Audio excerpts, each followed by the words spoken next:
बिस्मिल्लाहिर्रहमानिर्रहीम। अस्सलाम वालेकुम। अल्लाह ताला बरकत दे आपके खानों में, आपके दस्तरखानों में और आपके रोज़गार में। आज जो रेसिपी हम आपसे शेयर कर रहे हैं वो है अफ़गानी कढ़ाई की। चलिए रेसिपी स्टार्ट कर लेते हैं। सबसे पहले हमने लिया था चिकन 800 ग्राम, 1 किलो से कम है। इसको मैरिनेशन करने के लिए मैंने स्टार्ट कर दिया है। इसमें मैंने डाला आधा चाय का चम्मच नमक, 1 चाय का चम्मच काली मिर्च का पाउडर, आधा चाय का चम्मच गरम मसाला। ये तो बेसिक मसाले हो गए। अब ये जो मेरे साथ ही देख रहे हैं आपके ग्रीन मसाले पड़े हुए हैं, इसको मैं देख लेती हूँ। ये तकरीबन 8 मैंने हरी मिर्चें ली थी, 1 टुकड़ा मैंने अदरक लिया, 6 से 8 लहसुन के जवे थे, हरा धनिया था, 6 से 8 काजू थे और 6 से 8 ही तकरीबन बादाम थे। इन तमाम चीज़ों को मैंने पेस्ट बना लिया और पेस्ट भी मैं इसको मैरिनेशन में यूज़ करूँगी। इसको मैरिनेशन के लिए मैंने डाल दिया है चिकन के ऊपर। अब स्पैचुला की मदद से तमाम इसको मैंने साफ़ कर लिया और इसको कोई चीज़ भी ज़ाया नहीं करनी, सब हमने इसके अंदर डाल दिया। इसके बाद मैंने इसके अंदर डाला दही, जो कि 1 कप दही है। 1 कप दही है और इसके साथ मैं डालूँगी क्रीम। 1 पैकेट क्रीम है, टेट्रा पैक की ये क्रीम है। कोई भी ब्रांड आप यूज़ करते हैं वो भी यूज़ कर लें। बहुत सारे लोग फ्रेश दूध की जो मलाई होती है वो यूज़ करते हैं, तो आप पे डिपेंड करता है कि आप क्या यूज़ करना चाह रहे हैं।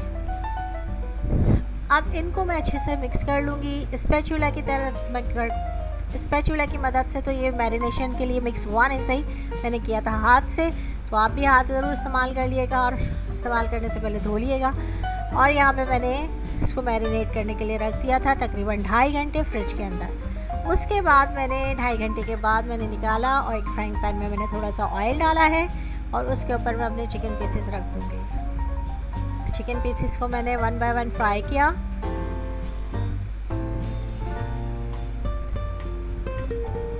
बहुत मज़ेदार ये कढ़ाई थी और क्रीमी और मज़ेदार और बहुत लाइट मिर्चें थी। देखें आप, इसमें मैंने रेड चिली बिल्कुल भी यूज़ नहीं की है, काली मिर्च का इस्तेमाल है। अच्छा, यहाँ मैंने काली मिर्चें तो मैंने 1 टीस्पून लिया था क्योंकि हरी मिर्चें भी हैं, लेकिन आप अपने टेस्ट के अकॉर्डिंग उस पर मज़ीद भी ऐड कर सकते हैं, क्योंकि कभी कभी हरी मिर्चें बहुत तेज़ होती हैं, तो ऐसा ना हो कि फिर बहुत ज़्यादा तेज़ हो जाए। अब ये देखें कितना अच्छा सा इसके ऊपर रेड कलर आ गया है और मैंने इसको एक अलग से प्लेट में निकाल लिया, क्योंकि मैं अब इसमें बाकी के पीसेस भी फ्राई कर लूँगी। शैलो फ्राई करने हैं, डीप फ्राई नहीं करने, बस इतने फ्राई होंगे और ये चिकन फ़ौरन से गल भी जाएगी। ये मैंने बाकी के चिकन पीसेस भी रख लिए।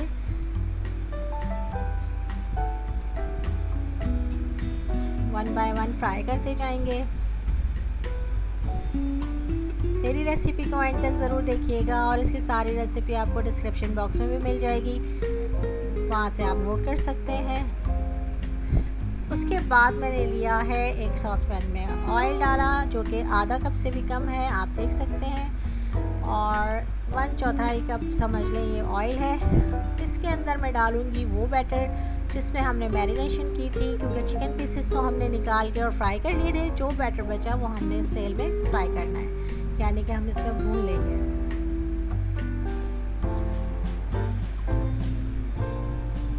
ये देखिए, इस पे ऑयल भी आ रहा है ऊपर। इसको भूनने का मकसद ये है कि क्योंकि इसमें योगर्ट था और योगर्ट में काफ़ी पानी शामिल होता है, तो फिर उसमें हम उसके पानी को ड्राई करना है लाजमी है, वरना इसकी ग्रेवी बहुत पतली सी होगी तो मज़ा नहीं आएगा।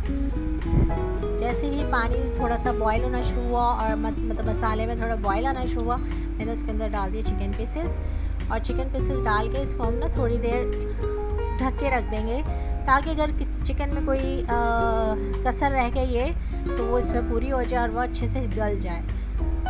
ये देखिए, मैंने इसके अंदर रख दिया था और मैंने तकरीबन 5 से 6 मिनट के लिए इसको कवर करके और हल्का सा इसको भून लिया। और ये देखें, मज़ेदार से ये आप देख सकते हैं कढ़ाई तैयार है। डिश आउट करने से पहले की ये तस्वीर है और मैंने इसको डिश आउट किया था। और डिश आउट करने से पहले आपको पता है कढ़ाई है तो फिर हरी मिर्चों के साथ तो इसकी गार्निशिंग लाजमी होगी। इसकी गार्निशिंग मैंने ये हरी मिर्चों के साथ की। ये बहुत क्रीमी बनी, बहुत मज़ा आया, आप ज़रूर ट्राई कीजिए। एक ही तरह की कढ़ाई खाते खाते इंसान थक जाता है, तो ये आप ज़रूर ट्राई कीजिएगा। मेरे चैनल को लाइक करें, शेयर करें, सब्सक्राइब करें। और जिन लोगों ने मेरा चैनल सब्सक्राइब कर लिया उनका बहुत बहुत शुक्रिया, और जिन्होंने नहीं किया है वो भी कर लें। और इसके साथ ही आप नेक्स्ट वीडियो का इंतज़ार करें। Thanks for watching. Thank you. Bye.